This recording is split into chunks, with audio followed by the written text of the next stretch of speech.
Alright, so I'm testing out a program. Now, my voice is going to sound like shit.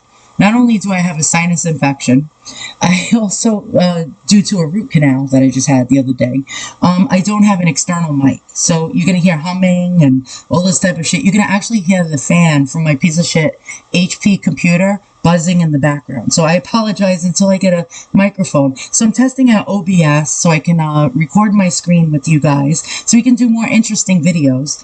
And so this is going to be a test. So basically this is a test video. So I was actually on eBay the other day and I saw one of those antique mesh purses made out of metal. And I have a couple in my collection, but I wanted another one, so I bought it. So it's on its way soon. So I was doing some research on these mesh purses and I found this really interesting website forum that talks about the mesh bag and bag frame industry. So I was like looking at all the old ads from the early 20th century, from about 1900 to the 1920s, and people showing old ads with all these purses in it, and I find that fascinating. I really like to look at old ads and how things were made and about the different manufacturers and so on and so forth. So I saw this article and I was like, what the F? Like, I can't believe that this really happened in 1920. Okay, so let's learn about this guy. Okay, so it's a guy by the name of Hyman Glasser, born and raised in Brooklyn, New York. Now this guy was like a Jewish gangster. Basically, he pulled off a huge heist without even getting caught, arrested, or even caught out on his bullshit story.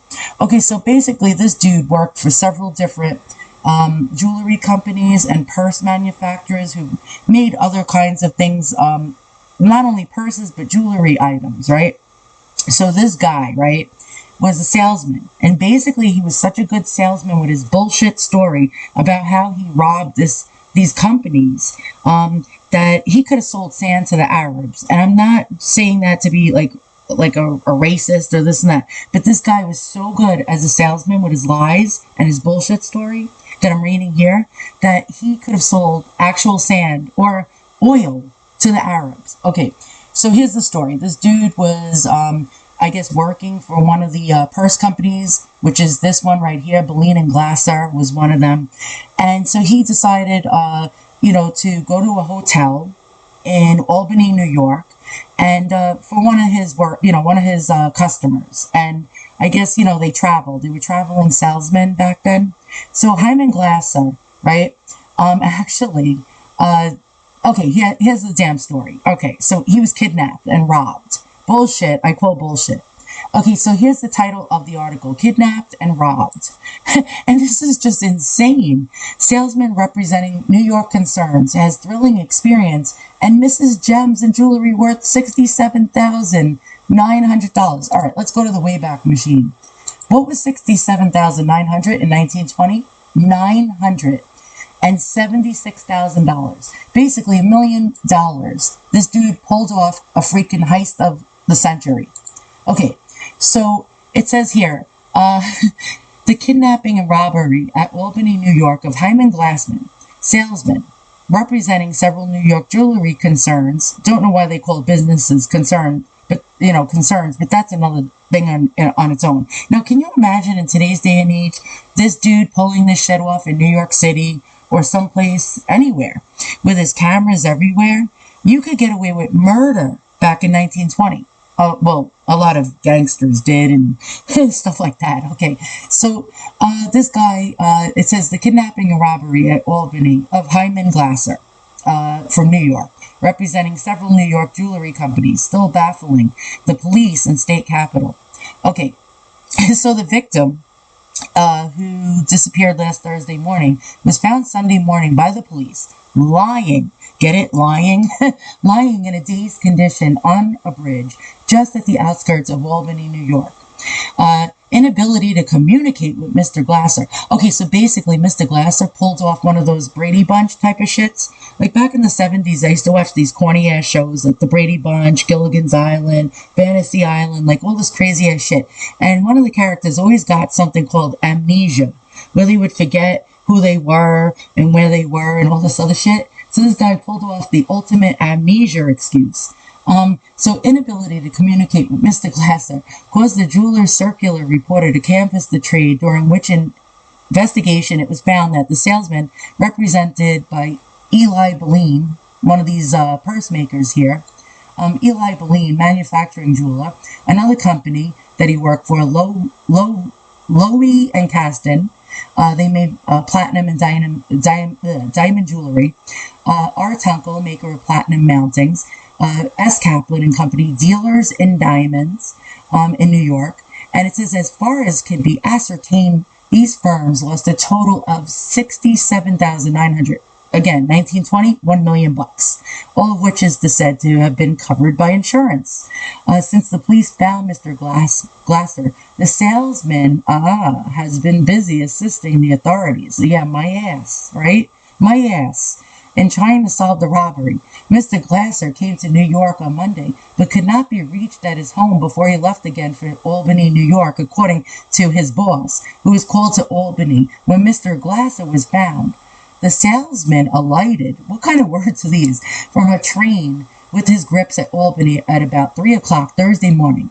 While going to a hotel, Mr. Glasser, so it claimed, heard screams of a woman coming from a passing taxi cab. All right, so basically this dude used the white knight excuse of rescuing a woman that was screaming from a passing taxi cab. Upon hearing the screams of this woman, Mr. Glasser rushed to the taxi cab and saved her, a damsel in distress, and pulled open one of the doors. Okay, so now basically the robbers, okay, they were doing something nefarious to some woman, decided, oh, let's check out this dude. He has a briefcase. Well, maybe there's not just papers in there. Maybe there's $967,000 worth of jewelry in it. And then they threw the woman out of the cab and basically kidnapped Mr. Glasser. Some schmuck with a briefcase? Come on. You really think that's true? Well, I have a bridge to sell you in Brooklyn. Yeah, definitely. I definitely have a bridge to sell you in Brooklyn. Okay, upon hearing the screams, this white knight, Mr. Glasser, rushed to the taxi cab, pulled open the doors, but he says he was struck on the head and dragged into the taxi cab and whisked away. Yeah, okay. Like, I can really believe this shit? Okay, Mr. Glasser, as it asserted, does not know where he was taken and cannot recall what happened. Temporary amnesia. Another one of those Brady Bunch Gilligan's Island, Fantasy Island stories back in the 70s and 80s.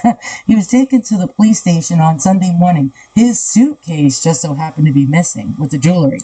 Okay, right. I can't believe this shit. He believes, however, he was taken to a cellar and has a faint recollection of lying on a couch. Oh, really now, Mr. Glasser? Holy shit, you are absolutely unbelievable, an original OG gangster, okay?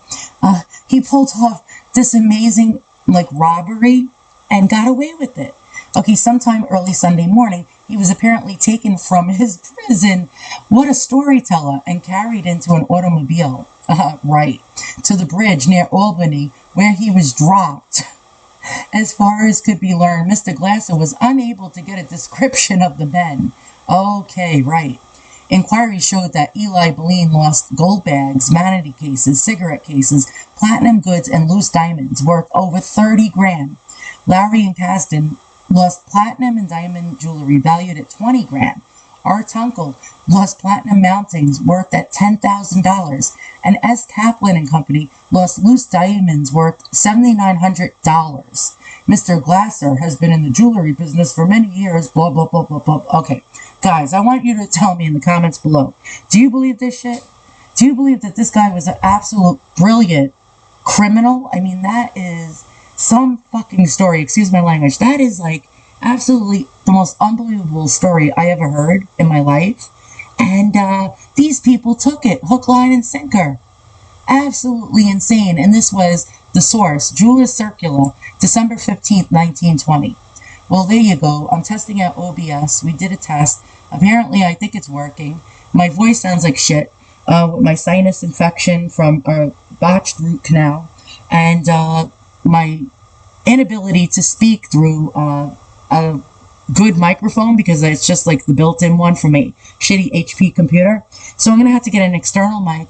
I want you to write in the comments, what do you want me to do videos on now with OBS? Do you want to go back to the Wayback Machine and read about like some interesting stories like this? Tell me in the comments below. Alright guys, I'm done. I'm gonna go now, and hopefully we'll find some interesting stories to read about. We'll look at antiques. We'll do the history of certain antiques, and you tell me in the comments below what you want me to do, and I'll do them. So long.